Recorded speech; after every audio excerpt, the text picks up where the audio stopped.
మీరు ఊహ తెలిసినప్పటి నుంచి ఉద్యమాల్లో ఉన్నారు. స్టూడెంట్ ఉద్యమాల్లో ఉన్నారు. కమ్యూనిస్ట్ పార్టీలో పనిచేశారు. తర్వాత నేషనల్ పార్టీ, కాంగ్రెస్ పార్టీలో పనిచేశారు. సుదీర్ఘకాలం ఉమ్మడి రాష్ట్రంలో మంత్రిగా చేశారు. సమైక్యాంధ్ర ఉద్యమాన్ని లీడ్ చేశారు. సో, ఇన్ని రకరకాల డైమెన్షన్స్‌లో పనిచేశారు. ఇప్పుడు వైఎస్ఆర్ కాంగ్రెస్ పార్టీలో ఉన్నారు. వైఎస్ఆర్ కాంగ్రెస్ పార్టీలో సంస్థాగతంగా పార్టీ నిర్మాణం పరంగా మీకు కనిపించిన అంశాలేంటి? మిగతా అన్ని పార్టీలతో పోల్చుకున్నప్పుడు ఇక్కడ చేంజ్ రావాల్సిందేంటి? సార్ ఇప్పుడు వైఎస్ఆర్ కాంగ్రెస్ పార్టీలో పార్టీ నిర్మాణం జరుగుతూ ఉంది. హ్మ్.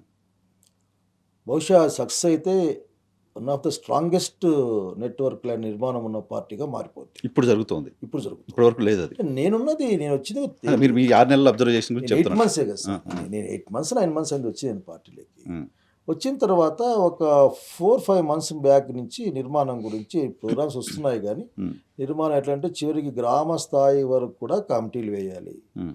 గ్రామ స్థాయిలో కూడా అసలుకి వీలైతే ఎస్సీ, ఎస్టీ, బీసీ, మైనారిటీ కమిటీలు వేయాలి. హ్మ్. మహిళలు, యూత్ ఖచ్చితంగా వేయాలి. హ్మ్. అంటే ఇట్లా దాదాపు ప్రతి విలేజ్‌లో కూడా ఒక యూనిట్‌ని తయారు చేయాలి. హ్మ్. యూనిట్ అనుసంధానించబడాలి. ఇది అంటే అంటే చివరి స్థాయి వరకు కూడా party cadre recognised party cadre.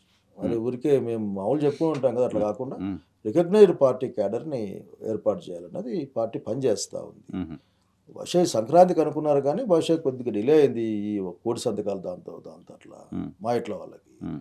డెఫినెట్‌గా ఒక 5, 6 నెలల కాలంలో లేకుంటే ఉగాది కల్లా నీకు ఒక పటిష్టమైన స్ట్రక్చర్ వచ్చేస్తుంది. స్ట్రక్చర్ వచ్చేస్తది. హ్మ్. దాన్ని ఎట్లా ట్రైన్ చేసుకుంటామన్నది పార్టీ ఆలోచిస్తది. హ్మ్. బీఎల్ఎస్‌ని మనం చూసా నేను. బీఎల్ఎస్ 80% బీఎల్ఎస్ మా దగ్గర ఉన్నారు. హుహు. చిన్న విషయం కాదు అది. హ్మ్. హ్మ్. 80% బీఎల్ఎస్. హ్మ్. కొన్ని ప్రాంతాల్లో డిస్కషన్‌లు లేకపోయిన ఇట్లున్నారు ఆఖరికి. సో, వైఎస్ఆర్‌సీపీ క్యాడర్ బేస్డ్ పార్టీగా త్వరలోనే మారబోతా ఉంది. హ్మ్. హ్మ్.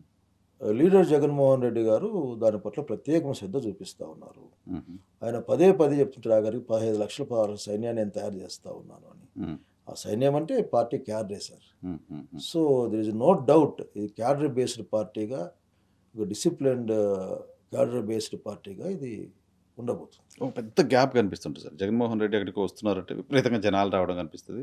జగన్మోహన్ రెడ్డి, జనం. ఆయన వెళ్ళిపోగానే మళ్ళీ అంతా వెళ్ళిపోతారు. ఆ కింద నెట్‌వర్క్‌కి, కింద పార్టీ నాయకత్వానికి ఈ వచ్చిన జనాలందరితోటి కమ్యూనికేషన్ లేదు అలాంటి ఒక ఇంప్రెషన్ ఉంటుంది.